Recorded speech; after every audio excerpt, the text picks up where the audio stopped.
Good morning. My name is Robin Melchi, Sister Melchi.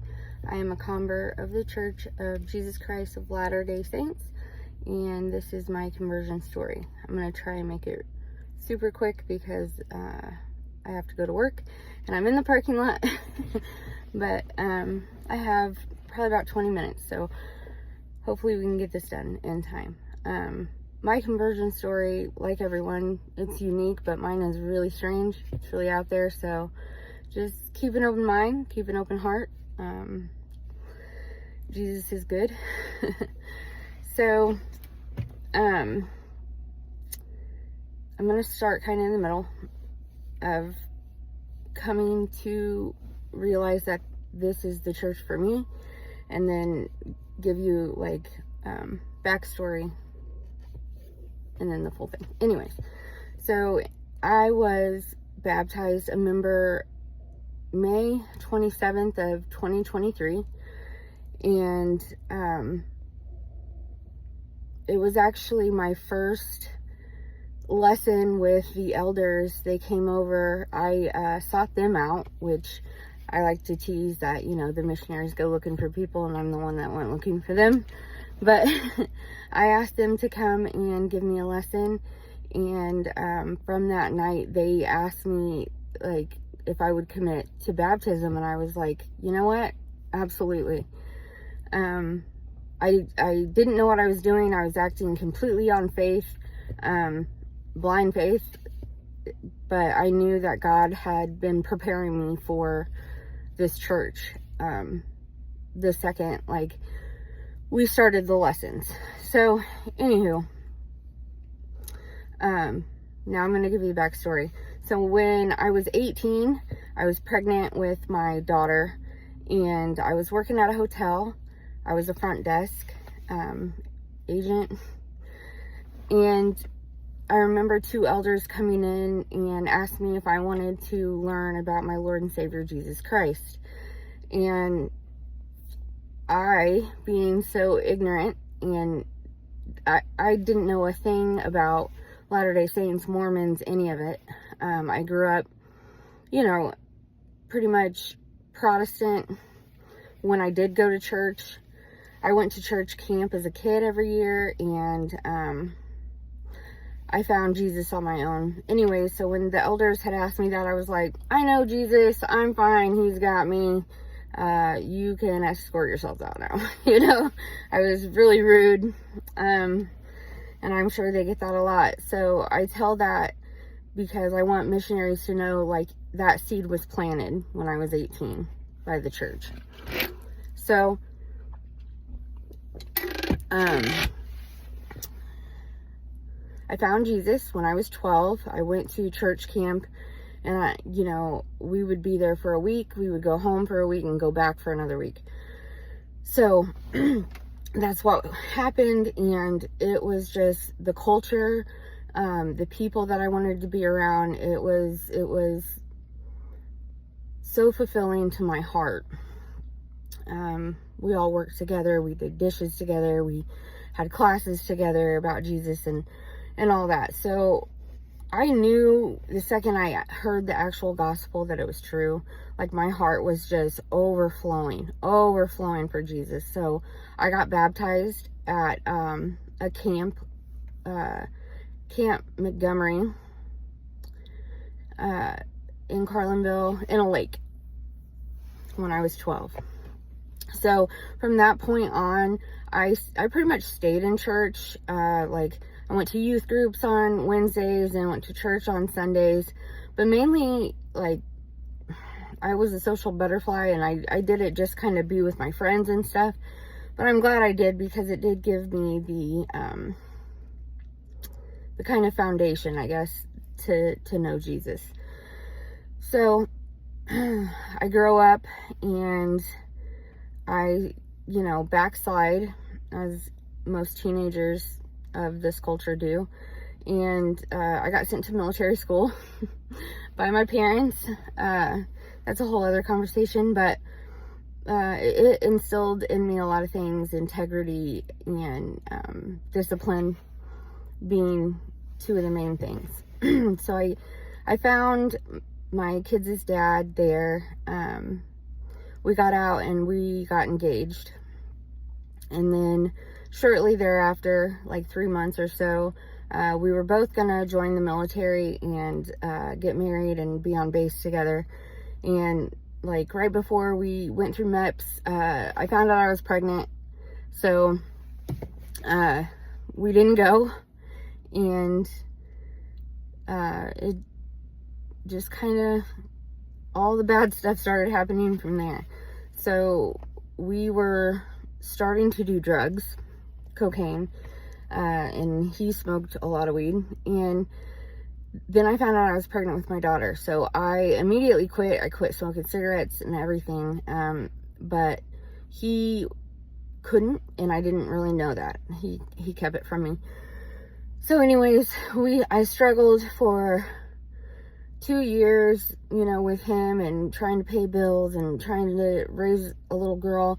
And he was on and off with me, wanting to be with me and wanting to be single and doing his own thing. And it had a lot to do with drug use, but it is what it is. I ended up pregnant again, and I remember thinking, like, how am I going to do this? I have to leave. I have to leave him, because he's not going to take care of 3 of us, you know, and I had been carrying most of the weight anyways. So I left and went to my mom's, and he took that so bad. And I think he was starting to do heroin at that time.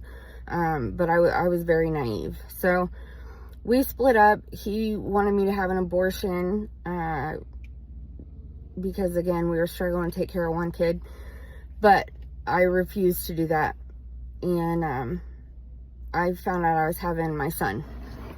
So I knew you know, when I became a mother, I had to step up and do what I had to do for my daughter. But now that I have 2 kids, I really got to step my game up. So, I had started going back to church, and I went every Sunday religiously, usually with my sister, my stepsister.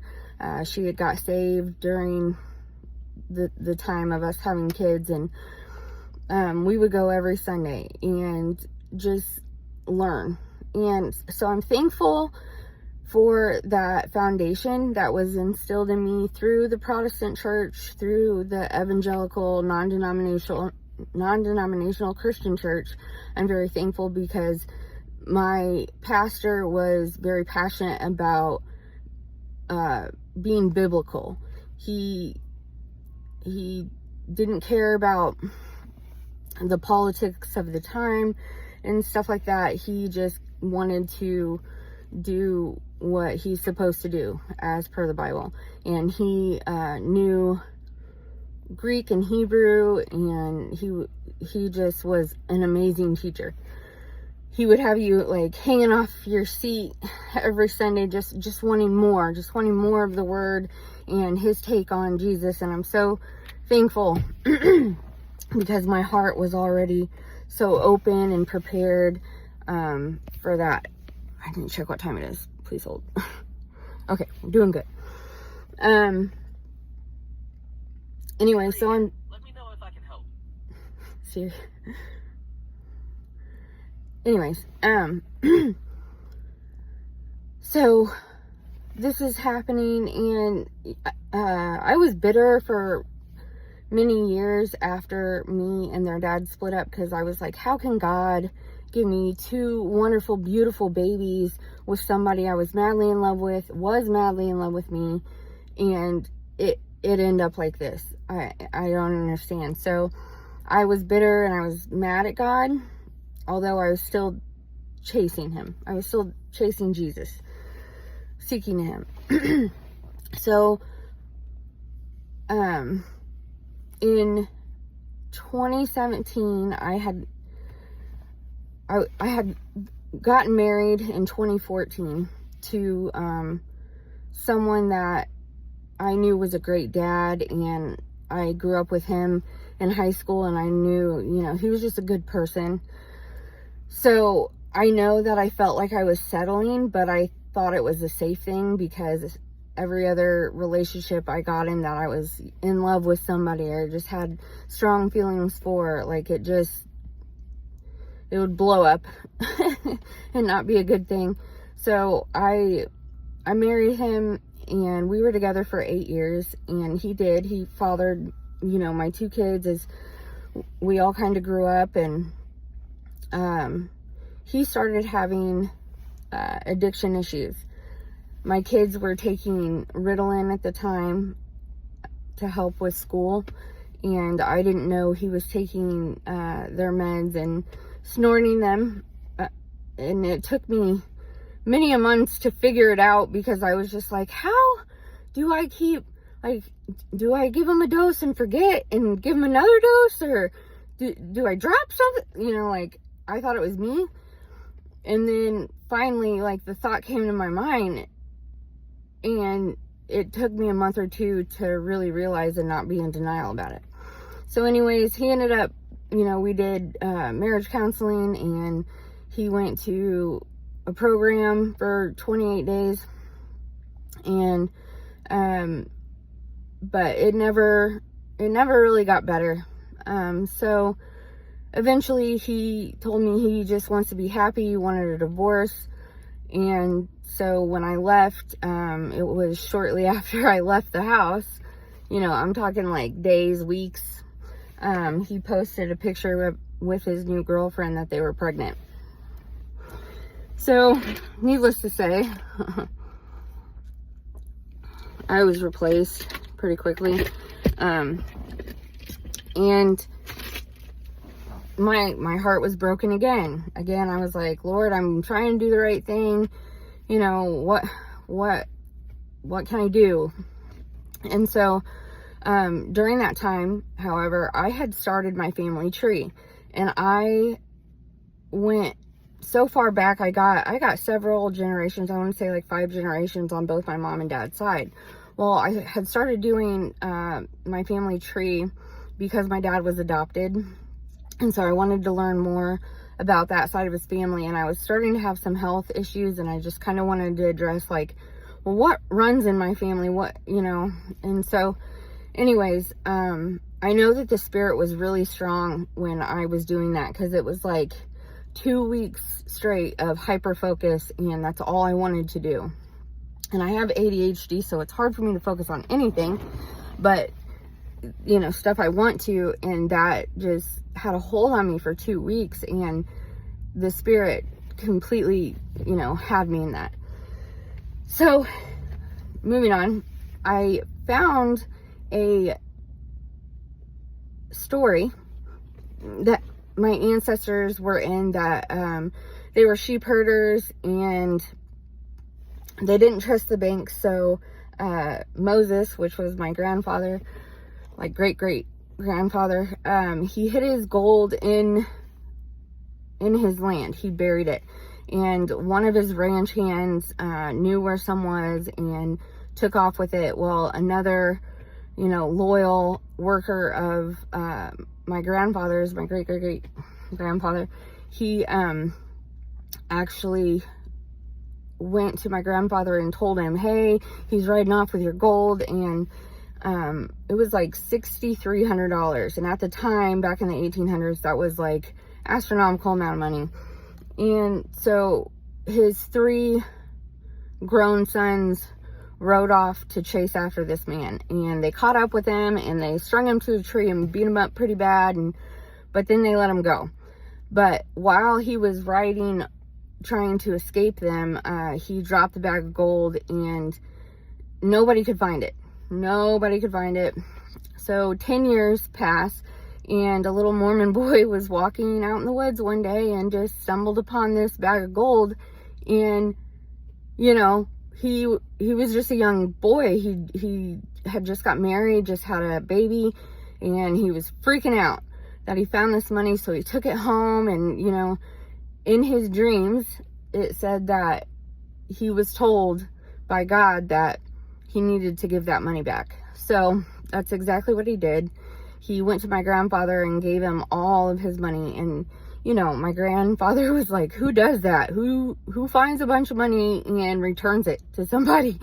So he gave him a bunch of money, although like the young man was very insistent. No, it's fine. We don't do that, blah, blah, blah. Well, eventually he was okay with taking enough to, you know, set him and his wife and his baby up okay. And it was enough to get a crib and baby clothes and everything. So when I read this story, I was like, okay, that's awesome. You know, like the integrity of that young man speaks volumes about Mormons, right? So I just had that in the back of my mind. Well, my life starts falling apart again because, you know, even though I had accepted Jesus as my Lord and Savior, I hadn't surrendered yet. And so this is all his chase for me after I accepted him. Anyways, so my marriage falls apart and I'm a mess, and I'm living at my mom's house, and my kids are, you know, 12 and 10, and they're just running amok, and I'm working so much and I'm depressed that all I do is sleep and go to work. I can barely take care of the kids, yada, yada, yada. Anyways, I end up meeting Roberto.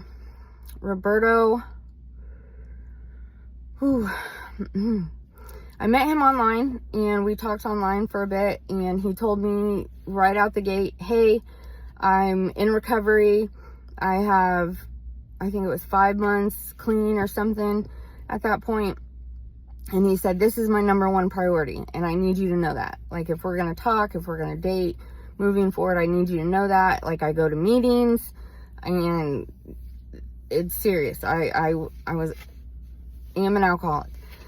And so all of that prepared me, the stuff that I went through, to accept that and be like, he didn't have to tell me, and he didn't have to explain anything to me or whatever, but he did. And so I thought, you know, it's somebody who wants to better themselves.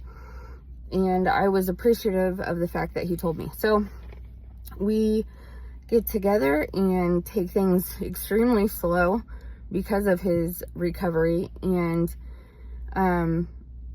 we were together 2 years. We had I took him to the lake that I got baptized in, and I baptized him, and then we baptized my kids in the lake. And that day we also said our vows to God in the lake. And anyways, 6 months later, he relapses, and instead of relapsing on alcohol, it was on Aeroduster, and he ended up having a heart attack and passing away. That was and still is probably the hardest thing that I ever went through, was losing him. It was just 6 months after, you know, we had said our vows, and we were going to church at this point, and I was starting to surrender. And I was like, you know, I have a husband that wants to chase after God. My kids are even willing. Like, everything was going perfect, or so I thought. And then that happened. When that happened, I lost his income. I couldn't afford the house that we were leasing to own, and we got kicked out, me and my kids, and the sheriff came and kicked us out.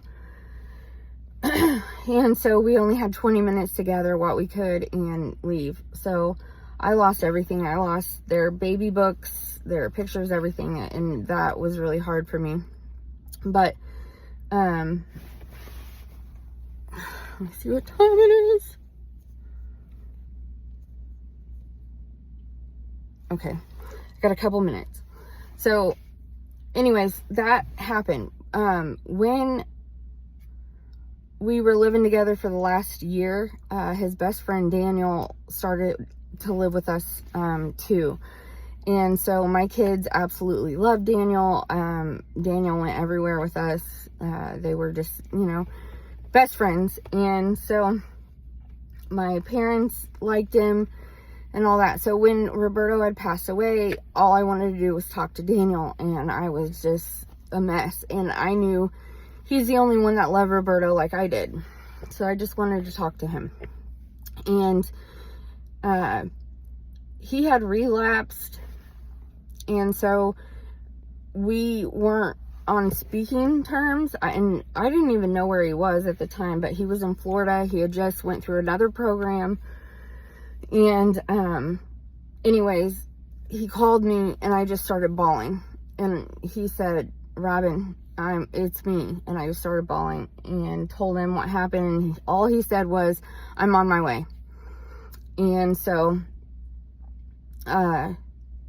he came to me. He drove 2 days straight to get to me. And I fell apart. I fell completely apart.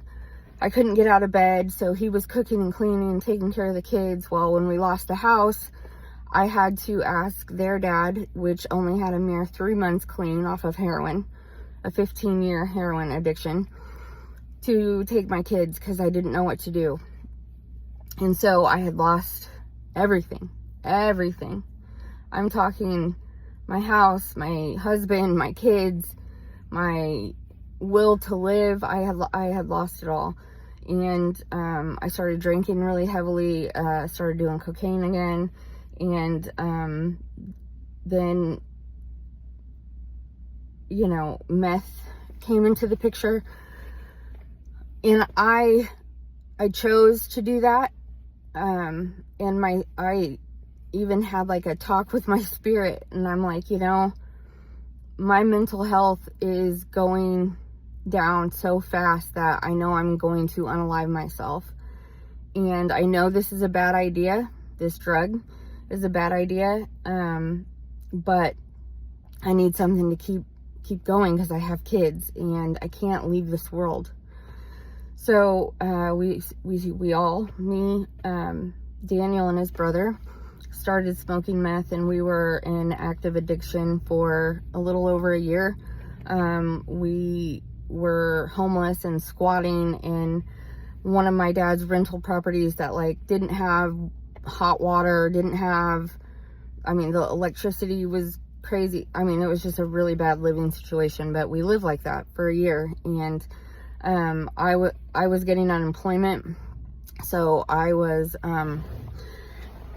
the one paying for everything. And it got really bad. It got to the point of psychosis for me, and I finally broke. My heart finally freaking broke. And I'm telling you, God will push love down on you so hard just to break you open, just to get some light into you, because I did not want to live. Well, I finally broke down crying, and I said, "Jesus, I know you're the only one that can help me. I need you. I need you. I need you. Where are you? I need you. Please come into my life. Please help me fix my life." And when I'm talking, the kingdom moves. it moves. And a week later, my mom had found out that I was on drugs, and she was like, "This ain't happening." And she got me out of the area that I was in, thankfully. And brought me to Mount Sterling. When she brought me to Mount Sterling, I was in the library a lot because, you know, they have resources, and I had nothing. Literally, we went to Mount Sterling with the clothes on our backs. And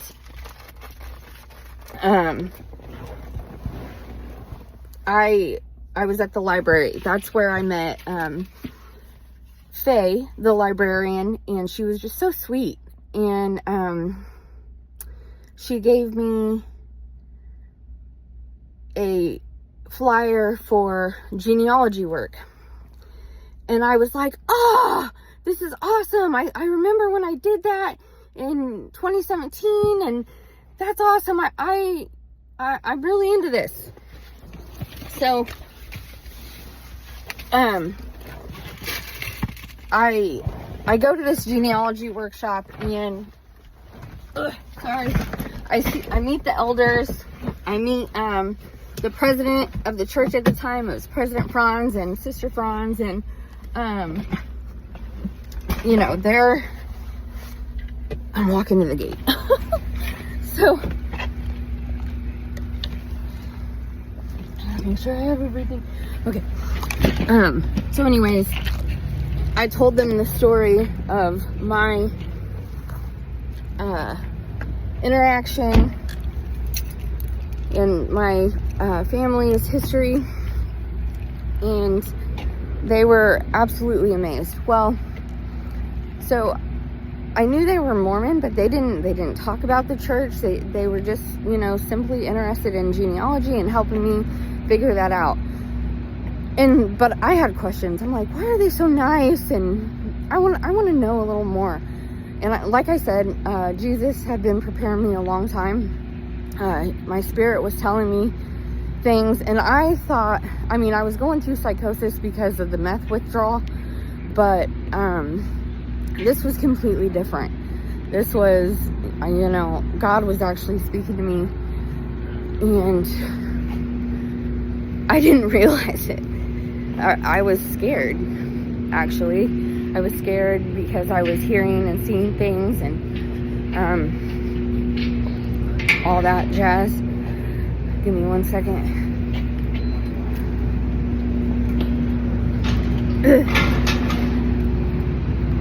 So, anyways, I get into a hyper focus. I love researching, and that's like one of my main things that I love to do. I'll just get on the computer and I'll start learning about something, and then next thing you know, I've been on the computer for 4 hours learning about microbiology, and I've listened to so many lectures from Stanford. I don't know, just crazy stuff like that. It might get really loud. So anyways, I get on the church's website, and I'm in that hyper focused state, like half asleep, half awake, just and I had a lot of questions about death after Roberto died that the Protestant church couldn't answer. And thankfully, when I had these questions, they started to be answered. I got on the website, the church's website, and they had answers for me that I had been looking for. So I wanted to learn more. So I pressed, you know, get 3 free lessons and a free Book of Mormon and whatever. And so I left my phone number, and the elders had reached out to me that day, and I told them, well, I'm free tomorrow night. And so they came over to my apartment, and I had my kids that weekend, so they came over, and it was incredible. When they walked in with Faye. I had no idea she was a member of the church, but they brought Faye with them. And I started telling them like what I had gone through, and they invited me to read a scripture. So that's something that we do, you know, on lessons, is we take turns reading verses or chapters or whatever. And I had lost all of my hair during COVID and after losing Roberto, and I'm sure meth had a lot to do with it too. I had lost all of my hair, and I was wearing wigs at the time, and they turned me to a scripture that basically said, you're not the one that can make your hair black or white. So basically stop trusting in yourself and trust in me. You know, that was God speaking. And as soon as like I started to say the verse, my voice shook, and I just started bawling and they didn't know. They had no idea, because they had just met me. And so I ended up telling them my story and pouring my heart out to them, and they were like, well, we definitely feel the spirit here, and we want to invite you to church. And I was like, well, this Sunday I'm supposed to be baptizing our adoptive daughter. And they were like, okay, we've never had that answer before. And so I was like, but I'll go next Sunday. So I had planned for that, but she didn't end up getting baptized that Sunday, so I did go to church. And that lesson, they asked me to commit to baptism, and I was all in. Sure. I didn't understand it. I didn't understand why I needed to be rebaptized under different authority, under the priesthood. But now that I've been a member, I am so thankful. I am so thankful that God led me to this church. It's absolutely everything that I needed. It's answered every question I had. It's taught me so much. It's helped me to be a better disciple of Christ with accountability. This is a church that makes you work. So if you think that it's going to be a bed of roses when you get baptized, yeah, there is a little honeymoon phase with Jesus there, but at the same time, he asks you to follow him and be like him and be his disciple. Well, all the disciples, as you know, were martyrs, or you know, most of them were martyred.